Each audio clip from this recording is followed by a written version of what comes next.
harsh reality of manufacturing layoffs and plant closures contrasts the positive economic picture shown in the media. Well, now here's a number we haven't seen since Pierre Trudeau was Prime Minister and disco was king. A Canadian dollar almost at par with the U.S. greenback. The loonie surged almost a penny today to close at 96.36 cents U.S. That's the highest point since February of 1977. For hundreds of thousands in manufacturing, the economy is not booming. I worked for Ford Motor Company for 7 years. As of October 16th, 2006, I lost my job. Sorry, I should say my job was lost. I didn't lose it. It was government action. What I'm doing right now is I'm competing with my 19-year-old stepdaughter for the same low-paying crap jobs out there. That is the only thing that we can get. I always hear about, the government saying that they want to diversify our jobs. Well, you know what? They diversified me right out of my job.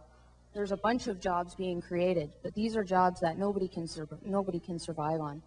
I'm an immigrant worker. I came to this country, and this was my first job in Canada. I've worked in this company for 18 years, and my seniority is almost 18 years, and I started just as everybody else as a manufacturing worker on the shop floor. On the 2nd of January, when we walked into that facility, we were called into, myself and the local president of my union, were called into a room saying that our plant will be up for closure because we were deemed unsaleable. A plant that was making profit and feeding other plants, sister plants in Canada. Manufacturing, Canada's largest economic sector, is in crisis. Every $1 in manufacturing output generates $3.05 in the economy. Since 2002, 300,000 manufacturing jobs have been lost. The rate of manufacturing job loss has accelerated, and now every single day, 191 more manufacturing jobs are gone. And our fear and the concern is that they're gone for good. And that's what makes this campaign so urgent. Because if we don't stop the hemorrhaging now, we won't be able to in the future.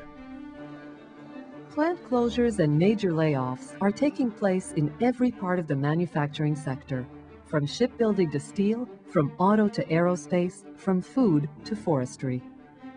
Ever since the Auto Pact was eliminated and the government of the day eliminated the duty remission on parts, we found ourselves in a position where we've been inundated with parts coming from Asian countries without any restrictions, without any commitment to jobs, and without giving us an opportunity to make those parts for the major assembly plants for these foreign companies in Canada.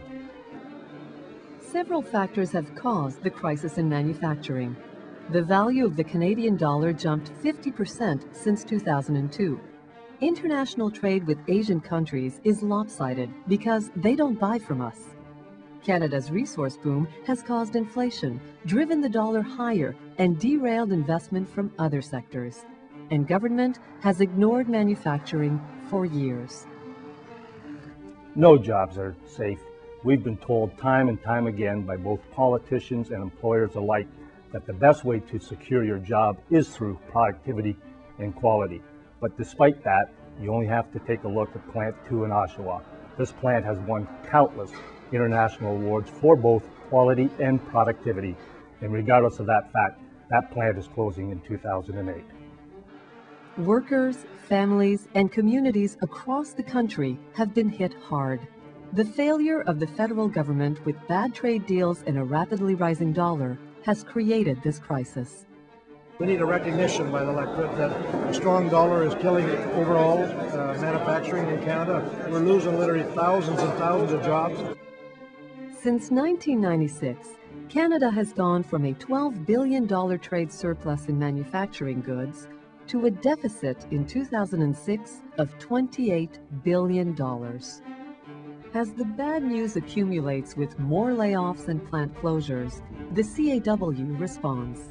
I recommend the CAW lead a campaign to highlight the ongoing loss of manufacturing jobs in our economy and the effect that will have on our country's future. As soon as possible, we will prepare our local leadership to hold information forums in our communities. Working with the CLC, labor councils, other unions, and allies in the broader community, we will build for a national day of action on the government's inaction on the permanent loss of jobs in Canada's manufacturing sector. The Manufacturing Matters campaign set about making the public aware of the importance of manufacturing to the Canadian economy and the need to fight for policies to protect Canadian jobs.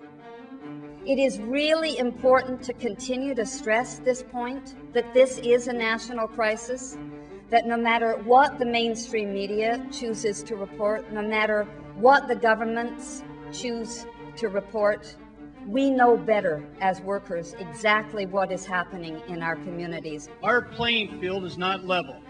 You know it, the government knows it, we all know it. So don't sit there and tell us that your government is interested in protecting our jobs.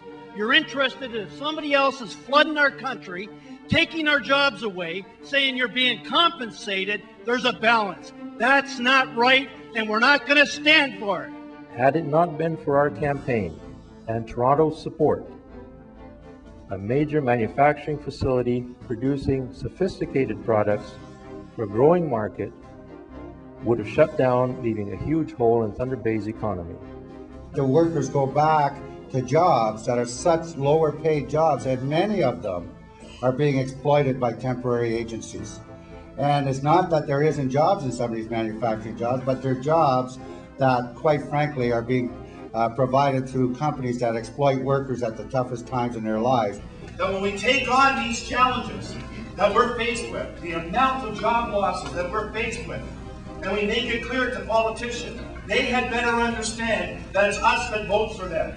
And if they don't deliver, then they're not going to get our support. This is about our community, our jobs, our future, and our children's future. From small business to large business, from unionized to non-union, every facet of our community will be affected. It isn't about us. It's about our kids and our grandkids and where they're going to work, what type of life they're going to have, and we got an obligation to leave them a life that's going to be better than ours. We're losing hundreds and hundreds of jobs a month. Local leaders and activists rallied their communities, engaging labor councils, other unions, and community groups in the struggle to bring attention to and stop manufacturing job loss.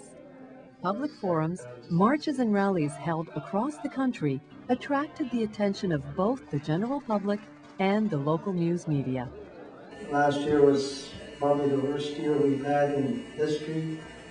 You see, our jobs have been shipped to China. We've had herring shipped to China, and in the last year I have heard that salmon has been shipped to China to be processed.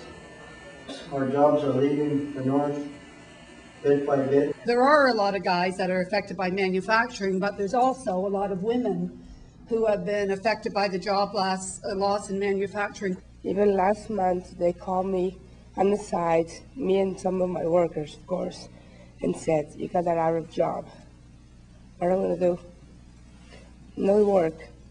Even if I'm not old, but even if I go out there and find for the work, where is the work? At public forums, community groups joined workers. They spoke about how the loss of manufacturing jobs was hurting the entire community.